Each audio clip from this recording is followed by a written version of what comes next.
সন্ধ্যায় বা বিকেলে চায়ের সঙ্গে কি খাবেন তা ভেবে না পেরে এই স্ন্যাক্সটি একবার হলেও করে দেখুন। মাত্র 1 কাপ চাল দিয়ে নাস্তাটি তৈরি হয়ে যাবে আর খেতে হবে দারুণ সুস্বাদু, যা চায়ের সঙ্গে খেলে পুরো সন্ধেটা একদম জমে যাবে। তো চলুন বেশি দেরি করব না, শুরু করছি আমার আজকের এই সহজ নাস্তার রেসিপিটি। হ্যালো ফ্রেন্ডস, আই পিনু কুক উইথ মিনুতে আপনাদের সবাইকে স্বাগত। সবার প্রথমে আমি এখানে নিয়েছি 1 কাপ চাল। এবার আমি চালটাকে একটা বোলে ট্রান্সফার করে নিচ্ছি।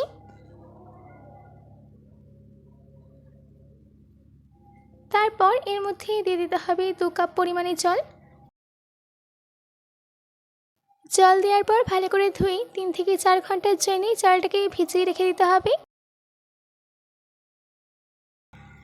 4 ঘন্টা বাদ আমাদের এখানে চালটা একদম ভিজে গেছে। এবার একটা গ্রাইন্ডিং জার নিয়ে এই চালগুলোকে জল থেকে তুলে এর মধ্যেই দিয়ে দিতে হবে। সম্পূর্ণ চালটাকে দেওয়া হয়ে গেলে চালের মধ্যে 6 চামচের মতো জল দিয়ে একটা ফাইন পেস্ট রেডি করে নিতে হবে। দেখুন আমাদের পেস্টটা রেডি হয়ে গেছে। এবার আমি পেস্টটাকে একটা বড় মিক্সিং বোলে ট্রান্সফার করে দিচ্ছি। এইদিকে আমি নিয়েছি 3টে সেদ্ধ করে নেওয়া আলু। এবার আমি আলুটাকে এইভাবে ছোট টুকরো করে কেটে নেব।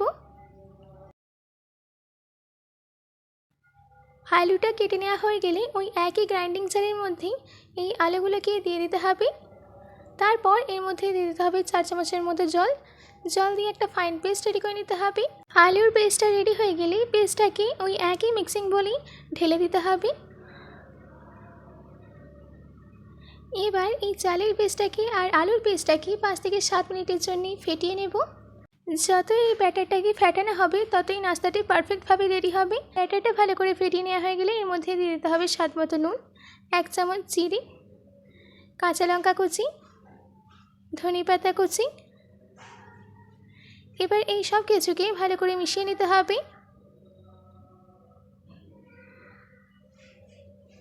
ভালো করে মিশিয়ে নেওয়া হয়ে গেছে। এবার আমি এইগুলোকে ভেজে নেব। তার জন্য আমি কড়াইতে আগে থেকে মিডিয়াম ফ্লেমে তেল গরম করতে দিয়েছিলাম। তেল গরম হয়ে গেলে একে একে এইগুলোকে ছোট ছোট করে দিয়ে দিতে হবে। এইগুলো দেওয়ার সঙ্গে সঙ্গে নাড়াচাড়া করবেন না, তেলের ওপর এগুলো ভেসে আসবে, তারপর নাড়াচাড়া করবেন। এইগুলো তেলের ওপর ভেসে আসলে লো টু মিডিয়াম ফ্লেমে গোল্ডেন কালার আসা অবধি এগুলোকে ভেজে নিতে হবে। দেখুন একটা সুন্দর গোল্ডেন কালার চলে এসছে। এবার এগুলোকে তেল থেকে তুলে নিচ্ছি।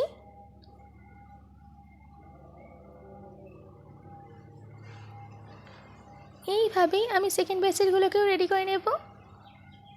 যদি আমার আজকের এই রেসিপিটি আপনাদের ভালো লাগে তো প্লিজ লাইক করবেন, ও আপনারা যদি এই রেসিপিটি ইউটিউবে দেখেন তো সাবস্ক্রাইব করে পাশে থাকা বেল আইকনটা ক্লিক করে দেবেন, আর যদি ফেসবুকে দেখেন তো পিনুস কিচেনকে ফলো করে দেবেন।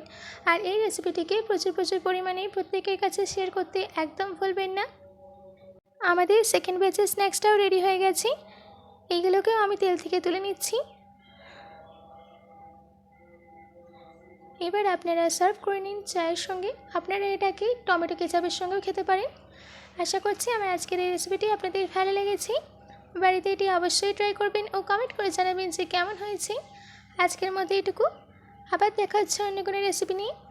ভালো থাকবেন, সুস্থ থাকবেন। ধন্যবাদ।